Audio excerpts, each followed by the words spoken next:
Peukalo tehdään niin, että poistetaan tämä hakaneula ja nostetaan nämä silmukat puikolle. Peukalo neulotaan 3 puikolla ja 4 siis neulotaan. Ja nyt mulla on tässä nyt ensimmäinen puikko. Ja mä laitan tänne nyt toisen ja 3. puikon niin, että mä nostan täältä reunoista silmukoita. Ja sitten mä valkkaan täältä reunastakin vielä 1 tai 2 neulottavaa silmukkaa sen takia, että tänne reunaan ei sitten jää reikiä. Mä teen tämän saman vielä toisella puikolla.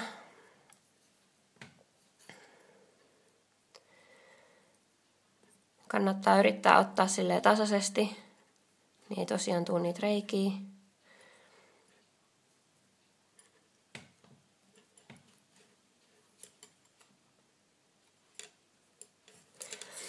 Esimerkiksi näin.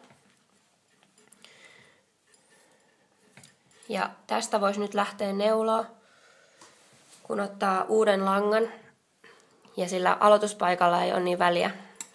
Esimerkiksi vaan tästä vanhoilta silmukoilta niin on helppo lähteä jatkaa. Mä oon nyt tässä neulonut tästä juuresta peukaloa ylöspäin näillä 3 puikolla. Ja mä sovitan sitä käteen. Siinä kohtaa, kun tää neulos on peukalon kynnestä puolivälin yli, voi aloittaa kaventaa. Ja siihen tehdään vähän niin kuin 4-tahokavennus, mutta nyt se tehdään vain 3-tahokavennuksena, koska mä teen tässä nyt ylivetokavennuksen.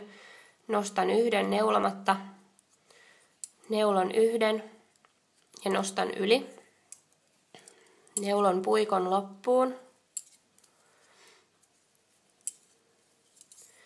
Sitten vaihdan puikkoa, jossa tulee taas ensimmäisenä kavennus. Eli nostan 1 neulomatta, neulon 1, nostan sen neulomatta ja jätetyn sen toisen yli ja neulon puikon loppuun. Ja sitten menen taas seuraavalle puikolle, jossa nostan 1 neulomatta, neulon 1, nostan sen neulomatta jätetyn ja neulon puikon loppuun. Ja nyt tällä kierroksella kaveni 3 silmukkaa. Ja mä jatkan tätä niin kauan ympäri, kunnes joka puikolla on 1 tai 2 silmukkaa, jonka jälkeen se lanka katkaistaan ja vedetään niiden läpi.